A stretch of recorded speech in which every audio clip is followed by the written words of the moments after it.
Story jam में आपका स्वागत है। यहाँ आप सुनेंगे कहानियाँ, कुछ नई, कुछ पुरानी, कुछ जानी, कुछ अनजानी।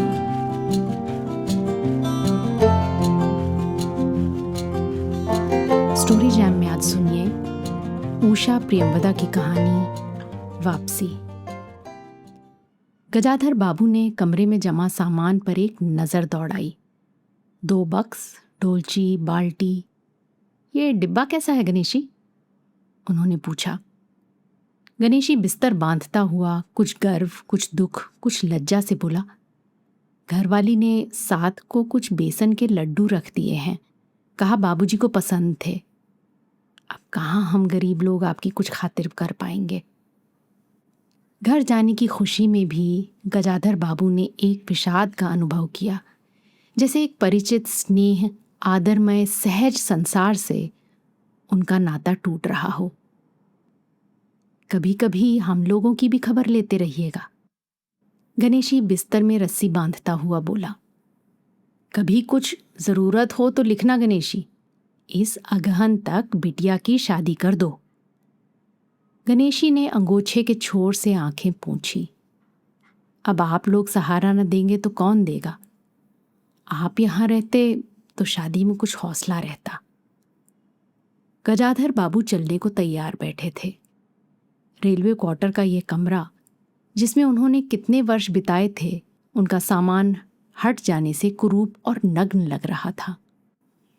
आंगन में रोपे पौधे भी जान पहचान के लोग ले गए थे और जगह जगह मिट्टी बिखरी हुई थी। पर पत्नी, बाल बच्चों के साथ रहने की कल्पना में ये बिछोह एक दुर्बल लहर की तरह उठकर विलीन हो गया। गजाधर बाबू खुश थे, बहुत खुश। 35 साल की नौकरी के बाद वो रिटायर होकर जा रहे थे। इन वर्षों में अधिकांश समय उन्होंने अकेले रहकर काटा था। उन अकेले क्षणों में उन्होंने इसी समय की कल्पना की थी जब वो अपने परिवार के साथ रह सकेंगे। इसी आशा के सहारे वो अपने अभाव का बोझ ढो रहे थे। संसार की दृष्टि में उनका जीवन सफल कहा जा सकता था। उन्होंने शहर में एक मकान बनवा लिया था। बड़े लड़के अमर और लड़की कांति की शादियां कर दी थी। 2 बच्चे ऊंची कक्षाओं में पढ़ रहे थे। गजाधर बाबू नौकरी के कारण प्रायः छोटे स्टेशनों पर रहे और उनके बच्चे और पत्नी शहर में, जिससे पढ़ाई में बाधा न हो। गजाधर बाबू स्वभाव से बहुत स्नेही व्यक्ति थे और स्नेह के आकांक्षी भी। जब परिवार था, ड्यूटी से लौटकर बच्चों से हंसते बोलते, पत्नी से कुछ मनोविनोद करते। उन सब के चले जाने से उनके जीवन में गहन सूनापन भर उठा। खाली क्षणों में उनसे घर में टिका न जाता। कभी प्रकृति के ना होने पर भी उन्हें पत्नी की स्नेहपूर्ण बातें याद आती रहती। दोपहर में गर्मी होने पर भी 2 बजे तक आग जलाए रहती और उनके स्टेशन से वापस आने पर गरम गरम रोटियां सेकती। उनके खा चुकने और मना करने पर भी थोड़ा सा कुछ और थाली में परोस देती और बड़े प्यार से आग्रह करती। जब वो थके हारे बाहर से आते तो उनकी आहट पा वो रसोई के द्वार पर निकल आती और उसकी सलज्ज आंखें मुस्कुरा उठती। गजाधर बाबू को तब हर छोटी बात भी याद आती और वो उदास हो उठते। अब कितने वर्षों बाद वो अवसर आया था जब वो फिर उसी स्नेह और आदर के मध्य रहने जा रहे थे। टोपी उतारकर गजाधर बाबू ने चारपाई पर रख दी। जूते खोलकर नीचे सरका दिए। अंदर से रह रह कर कहकहों की आवाज आ रही थी। इतवार का दिन था और उनके सब बच्चे इकट्ठे हो नाश्ता कर रहे थे। गजाधर बाबू के सूखे चेहरे पर स्निग्ध मुस्कान आ गई। उसी तरह मुस्कुराते हुए वो बिना खांसे अंदर चले आए। उन्होंने देखा कि नरेंद्र कमर पर हाथ रखे शायद गत रात्रि की फिल्म के देखे गए किसी नृत्य की नकल कर रहा था और बसंती हंस हंस कर दोहरी हो रही थी। अमर की बहू को अपने तन बदन, आंचल या घूंघट पर कोई होश न था और वो उन्मुक्त रूप से हंस रही थी। गजाधर बाबू को देखते ही नरेंद्र धप से बैठ गया और चाय का प्याला उठाकर मुंह से लगा लिया।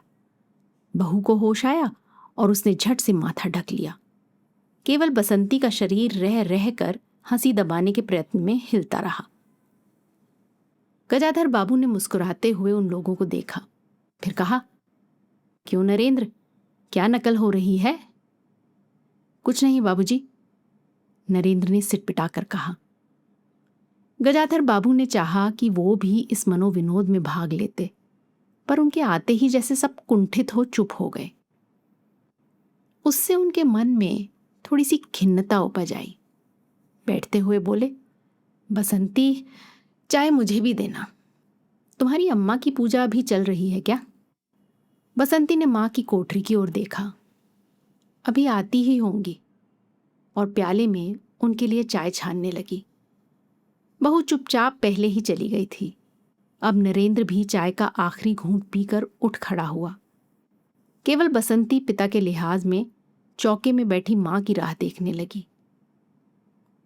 गजाधर बाबू ने एक घूंट चाय पी, फिर कहा, बेटी, चाय तो फीकी है, लाइए चीनी और डाल दूं। बसंती बोली, रहने दो, तुम्हारी अम्मा जब आएंगी तभी पी लूंगा। थोड़ी देर में उनकी पत्नी हाथ में अधर का लोटा लिए निकली और अशुद्ध स्तुति कहते हुए तुलसी में डाल दिया। उन्हें देखते ही बसंती भी उठ गई। पत्नी ने आकर गजानन बाबू को देखा और कहा, अरे, आप अकेले बैठे हैं, ये सब कहाँ गए? गजाधर बाबू के मन में फांस सी करक उठी। अपने अपने काम में लग गए हैं, आखिर बच्चे ही हैं। पत्नी आकर चौके में बैठ गई। उन्होंने नाक भौं चढ़ाकर चारों ओर जूठे बर्तनों को देखा, फिर कहा, सारे में जूठे बर्तन पड़े हैं। इस घर में धर्म करम कुछ नहीं, पूजा करके सीधे चौके में घुसो। फिर उन्होंने नौकर को पुकारा। जब उत्तर ना मिला तो एक बार और उच्च स्वर में, फिर पति की ओर देखकर बोली, बहू ने भेजा होगा बाजार। और एक लंबी सांस लेकर चुप हो रही। गजाधर बाबू बैठकर चाय और नाश्ते का इंतजार करते रहे। उन्हें अचानक ही गणेशी की याद आ गई। रोज सुबह पैसेंजर आने से पहले वो गरम गरम पूड़ियाँ और जलेबी बनाता था। गजाधर बाबू जब तक उठकर तैयार होते, उनके लिए जलेबियाँ और चाय लाकर रख देता था। चाय भी कितनी बढ़िया, कांच के गिलास में ऊपर तक भरी लबालब, पूरे 2.5 चम्मच चीनी और गाढ़ी मलाई। पैसेंजर भले ही रानीपुर लेट पहुंचे, गणेशी ने चाय पहुंचाने में कभी देर नहीं की। क्या मजाल कि कभी उससे कुछ कहना पड़े। पत्नी का शिकायत भरा स्वर सुन उनके विचारों में व्याघात हुआ। वो कह रही थी, सारा दिन इसी खिच में निकल जाता है। इस गृहस्थी का धंधा पीटते पीटते उम्र बीत गई, कोई जरा हाथ भी नहीं बटाता। बहू क्या किया करती है? गजाधर बाबू ने पूछा। पड़ी रहती है। बसंती को तो फिर कहो कॉलेज जाना होता है। गजाधर बाबू ने प्यार से समझाया, तुम सुबह पढ़ लिया करो। तुम्हारी माँ बूढ़ी हुई, उनके शरीर में अब वो शक्ति नहीं बची है। तुम हो, तुम्हारी भाभी है, दोनों को मिलकर काम में हाथ बटाना चाहिए। बसंती चुप रह गई। उसके जाने के बाद उसकी माँ ने धीरे से कहा, पढ़ने का तो बहाना है, कभी जी ही नहीं लगता। और लगे कैसे? शीला से ही फुर्सत नहीं। बड़े बड़े लड़के हैं उनके घर में, हर वक्त वहां घुसा रहना मुझे नहीं सुहाता। मना करूं तो सुनती नहीं। नाश्ता कर गजाधर बाबू बैठक में चले गए। घर छोटा था और ऐसी व्यवस्था हो चुकी थी कि उसमें गजाधर बाबू के रहने के लिए कोई स्थान न बचा था। जैसे किसी मेहमान के लिए कुछ अस्थायी प्रबंध कर दिया जाता है, उसी प्रकार बैठक में कुर्सियों को दीवार से सटाकर बीच में गजाधर बाबू के लिए पतली सी चारपाई डाल दी गई थी। गजाधर बाबू उस कमरे में पड़े पड़े कभी कभी अनायास ही इस अस्थायित्व का अनुभव करने लगते।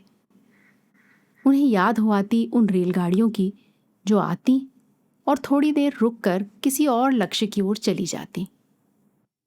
घर छोटा होने के कारण बैठक में ही अब अपना प्रबंध किया था। उनकी पत्नी के पास अंदर एक छोटा कमरा अवश्य था, पर वो एक ओर से मर्तबान, दाल चावल के कनस्तर और घी के डब्बों से घिरा था, दूसरी ओर पुरानी रजाइयां दरियों में लिपटी और रस्सी से बंधी रखी थी। उनके पास एक बड़े से टीन के बकस में घर भर के गर्म कपड़े थे। बीच में एक अलगनी बंधी हुई थी जिस पर प्रायः बसंती के कपड़े लापरवाही से पड़े रहते थे। वो भरसक उस कमरे में नहीं जाते थे। घर का दूसरा कमरा अमर और उसकी बहू के पास था। तीसरा कमरा, जो सामने की ओर था, बैठक था। गजाधर बाबू के आने से पहले उसमें अमर की ससुराल से आया बेंत की 3 कुर्सियों का सेट पड़ा था। कुर्सियों पर नीली गद्दियां और बहू के हाथों के कढ़े कुशन थे। जब कभी उनकी पत्नी को कोई लंबी शिकायत करनी होती तो अपनी चटाई बैठक में डाल पड़ जाती थी। वो एक दिन चटाई लेकर आ गईं। गजाधर बाबू ने घर गृहस्थी की बातें छेड़ी। वो घर का रवैया देख रहे थे। बहुत हल्के से उन्होंने कहा कि अब हाथ में पैसा कम रहेगा, कुछ खर्च कम होना चाहिए। सभी खर्च तो वाजिब वाजिब हैं, किसका पेट काटूं? यही जोड़ गांठ करते करते बूढ़ी हो गई, न मन का पहना न ओढ़ा। गजाधर बाबू ने आहत विस्मृत दृष्टि से पत्नी को देखा। उनसे अपनी हैसियत छिपी न थी। उनकी पत्नी तंगी का अनुभव कर उसका उल्लेख करती, ये स्वाभाविक था, लेकिन उनमें सहानुभूति का पूर्ण अभाव गजाधर बाबू को बहुत खटका। उनसे यदि राय बात की जाए कि प्रबंध कैसे हो, तो उन्हें चिंता कम, संतोष अधिक होता। लेकिन उनसे तो केवल शिकायत की जाती थी, जैसे परिवार की सब परेशानियों के लिए वही जिम्मेदार थे। तुम्हें किस बात की कमी है अमर की माँ? घर में बहू है, लड़के बच्चे हैं, सिर्फ रुपये से ही आदमी अमीर नहीं होता। गजाधर बाबू ने कहा और कहने के साथ ही अनुभव किया। ये उनकी आंतरिक अभिव्यक्ति थी, ऐसी कि उनकी पत्नी नहीं समझ सकती। हाँ, बड़ा सुख है ना बहू से। आज रसोई करने गई है, देखो क्या होता है, कहकर पत्नी ने आंखें मूंदी और सो गई। गजाधर बाबू बैठे हुए पत्नी को देखते रह गए। यही थी क्या उनकी पत्नी, जिसके हाथों के कोमल स्पर्श, जिसकी मुस्कान की याद में उन्होंने संपूर्ण जीवन काट दिया था। उन्हें लगा कि लावण्यमयी युवती जीवन की राह में कहीं खो गई है और उसकी जगह आज जो स्त्री है वो उनके मन और प्राणों के लिए नितांत अपरिचित है। गाढ़ी नींद में डूबी उनकी पत्नी का भारी सा शरीर बहुत बेडौल और कुरूप लग रहा था। चेहरा श्रीहीन और रूखा था। गजाधर बाबू देर तक निसंग दृष्टि से पत्नी को देखते रहे और फिर लेटकर छत की ओर ताकने लगे। अंदर कुछ गिरा और उनकी पत्नी हड़बड़ा कर उठी, बोली, लो, बिल्ली ने कुछ गिरा दिया शायद। और वो अंदर भागी। थोड़ी देर में लौट कर आई तो उनका मुंह फूला हुआ था। देखा बहू को? चौका खुला छोड़ आई। बिल्ली ने दाल की पतीली गिरा दी। सभी तो खाने को हैं, अब क्या खिलाऊंगी? वो सांस लेने को रुकी और बोली, एक तरकारी और 4 पराठे बनाने में सारा डिब्बा घी उड़ेल कर रख दिया। जरा सा दर्द नहीं, कमाने वाला हाड़ तोड़े और यहाँ चीजें लुटें। मुझे तो मालूम था कि ये सब काम किसी के बस का नहीं है।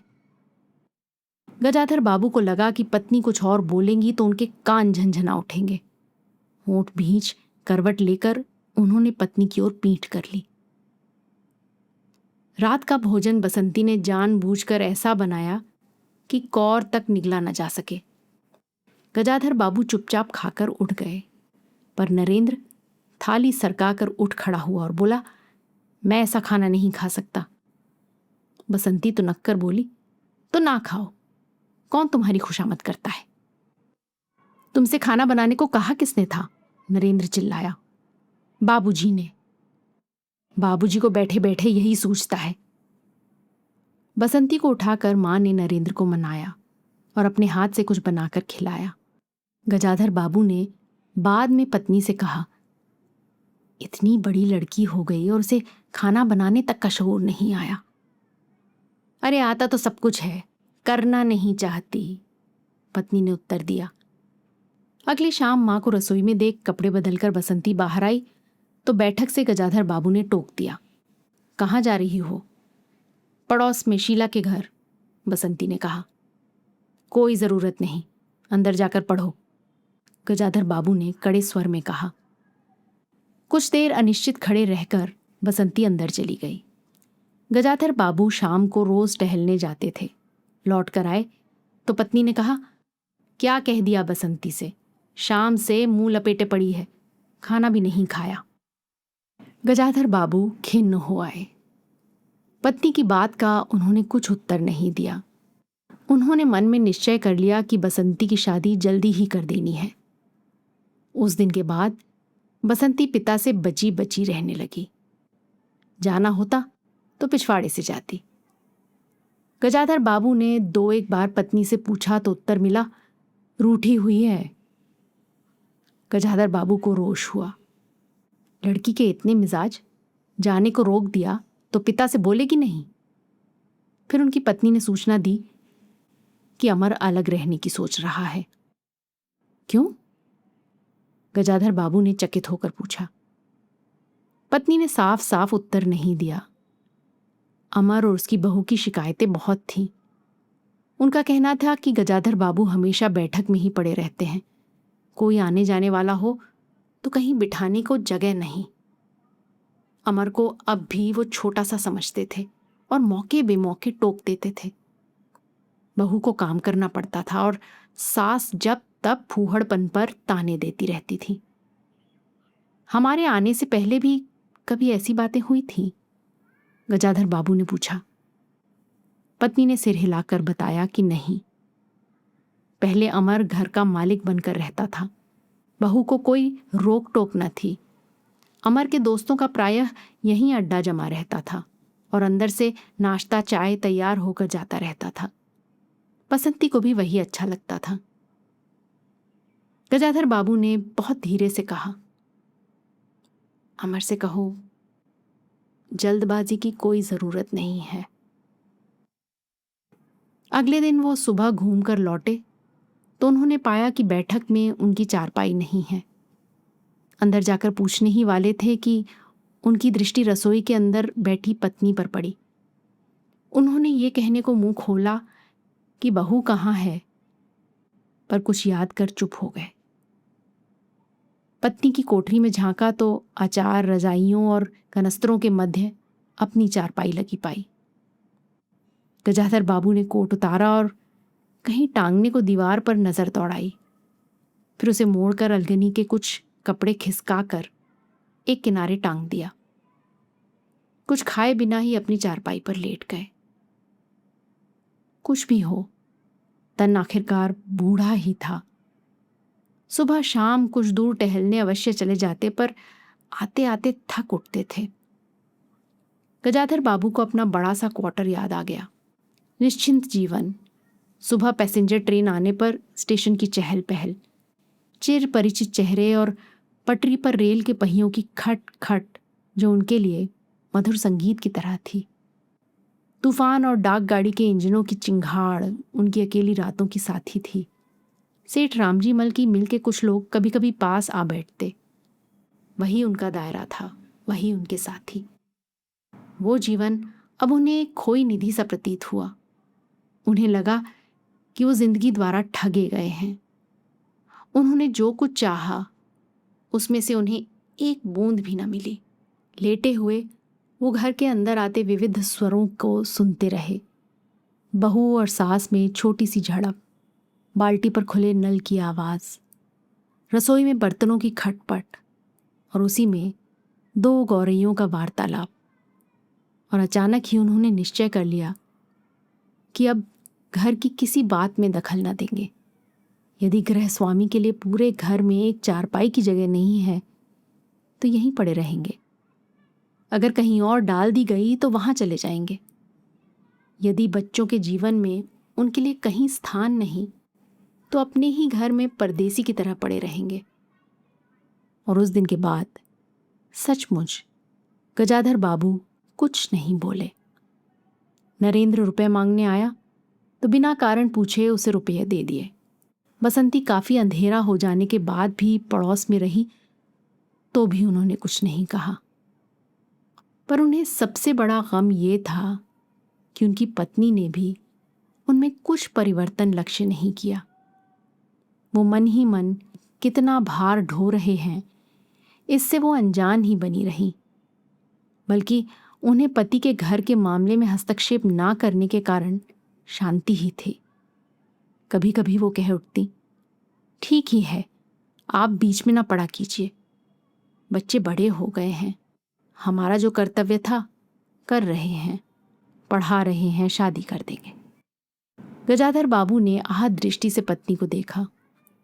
उन्होंने अनुभव किया कि वो पत्नी और बच्चों के लिए केवल धनोपार्जन के निमित्त मात्र हैं। जिस व्यक्ति के अस्तित्व से पत्नी मांग में सिंदूर डालने की अधिकारिणी है, समाज में उसकी प्रतिष्ठा है, उसके सामने वो 2 वक्त भोजन की थाली रख देने से सारे कर्तव्यों से छुट्टी पा जाती है। वो घी और चीनी के डिब्बों में इतनी रमी हुई है कि अब वही उसकी संपूर्ण दुनिया बन गई है। गजाधर बाबू उनके जीवन के केंद्र नहीं हो सकते। उन्हें तो अब बेटी की शादी के लिए भी उत्साह बुझ गया। किसी बात में हस्तक्षेप ना करने के निश्चय के बाद भी उनका अस्तित्व उस वातावरण का एक भाग न बन सका। उनकी उपस्थिति उस घर में ऐसी असंगत लगने लगी थी जैसे सजी हुई बैठक में उनकी चारपाई थी। उनकी सारी खुशी एक गहरी उदासीनता में डूब गई। इतने सब निश्चयों के बावजूद एक दिन बीच में दखल दे बैठे। पत्नी स्वभाव अनुसार नौकर की शिकायत कर रही थी। कितना कामचोर है, बाजार की भी चीज में पैसा बनाता है, खाने बैठता है तो खाता ही चला जाता है। गजाधर बाबू को बराबर यह महसूस होता रहता था कि उनके घर का रहन सहन और खर्च उनकी हैसियत से कहीं ज्यादा है। पत्नी की बात सुनकर कहते कि नौकर का खर्च बिल्कुल बेकार है, छोटा मोटा काम है, घर में 3 मर्द हैं, कोई ना कोई कर ही देगा। उन्होंने उसी दिन नौकर का हिसाब कर दिया। अमर दफ्तर से आया तो नौकर को पुकारने लगा। अमर की बहू बोली, बाबूजी ने नौकर छुड़ा दिया है। क्यों? कहते हैं खर्च बहुत है। ये वार्तालाप बहुत सीधा सा था, पर जिस टोन में बहू बोली, गजाधर बाबू को खटक गया। उस दिन जी भारी होने के कारण गजाधर बाबू टहलने नहीं गए थे। आलस्य में उठकर बत्ती भी नहीं जलाई थी। इस बात से बेखबर नरेंद्र माँ से कहने लगा, अम्मा, तुम बाबूजी से कहती क्यों नहीं? बैठे बिठाए कुछ नहीं तो नौकर ही छुड़ा दिया। अगर बाबूजी ये समझें कि मैं साइकिल पर गेहूं रख आटा पिसाने जाऊंगा तो मुझसे ये नहीं होगा। हाँ अम्मा, बसंती का स्वर था, मैं कॉलेज भी जाऊं और लौटकर घर में झाड़ू भी लगाऊं, ये मेरे बस की बात नहीं है। बूढ़े आदमी हैं, अमर भुनभुनाया, चुपचाप पड़े रहें, हर चीज में दखल क्यों देते हैं? पत्नी ने बड़े व्यंग से कहा, और कुछ नहीं सूझा तो तुम्हारी बहू को ही चौके में भेज दिया। वो गई तो 15 दिन का राशन 5 दिन में बनाकर रख दिया। बहू कुछ कहे इससे पहले वो चौके में घुस गई। कुछ देर में अपनी कोठरी में आई और बिजली जलाई तो गजाधर बाबू को लेटे देख बड़ी सिट पिटाई। गजाधर बाबू की मुख मुद्रा से वो उनमें भावों का अनुमान न लगा सकी। वो चुप आंखें बंद किए लेटे रहे। गजाधर बाबू चिट्ठी हाथ में लिए अंदर आए और पत्नी को पुकारा। वो भीगे हाथ निकली और आंचल से पोंछती हुई पास आ खड़ी हुई। गजाधर ने बिना किसी भूमिका के कहा, मुझे सेठ रामजी मल की चीनी मिल में नौकरी मिल गई है। खाली बैठे रहने से तो 4 पैसे घर में आए वही अच्छा है। उन्होंने तो पहले ही कहा था, मैंने ही मना कर दिया था। फिर कुछ रुक कर जैसे बुझी हुई आग में चिंगारी चमक उठे। उन्होंने धीमे स्वर में कहा, मैंने सोचा था कि बरसों तुमसे अलग रहने के बाद अवकाश पाकर परिवार के साथ रहूंगा। खैर, परसों जाना है, तुम भी चलोगी? मैं? पत्नी ने सकपका कर कहा। मैं चलूंगी तो यहाँ का क्या होगा? इतनी बड़ी गृहस्थी, फिर सियानी लड़की। बात बीच में काट गजाधर बाबू ने हताश स्वर में कहा, ठीक है तुम यहीं रहो, मैंने तो ऐसे ही कहा था। और गहरे मौन में डूब गए। नरेंद्र ने बड़ी तत्परता से बिस्तर बांधा और रिक्शा बुला लाया। गजाधर बाबू का टीन का बक्स और पतला सा बिस्तर उस पर रख दिया गया। नाश्ते के लिए लड्डू और मठरी की डलिया हाथ में लिए गजाधर बाबू रिक्शे पर बैठ गए। दृष्टि उन्होंने अपने परिवार पर डाली, फिर दूसरी ओर देखने लगे और रिक्शा चल पड़ा। उनके जाने के बाद सब अंदर लौट आए। बहू ने अमर से पूछा, सिनेमा ले चलिएगा ना? बसंती ने उछलकर कहा, भैया हमें भी। गजाधर बाबू की पत्नी सीधे चौके में चली गई। बची हुई मठरियों को कटोरदान में रखकर अपने कमरे में लाईं और कनस्तरों के पास रख दिया। फिर बाहर आकर कहा, अरे नरेंद्र, बाबूजी की चारपाई कमरे से निकाल दे, उसमें चलने तक की जगह नहीं है।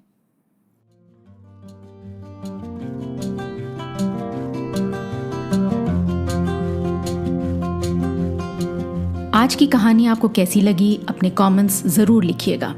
साथ ही सब्सक्राइब कीजिएगा। आपके फैमिली और फ्रेंड्स में आप जैसे ही कहानियों के शौकीन कदरदान और हैं, उन्हें ये कहानी व्हाट्सएप पर फॉरवर्ड करें। अगली बार फिर मिलेंगे एक और कहानी, लेख या कविता के साथ। तब तक अलविदा।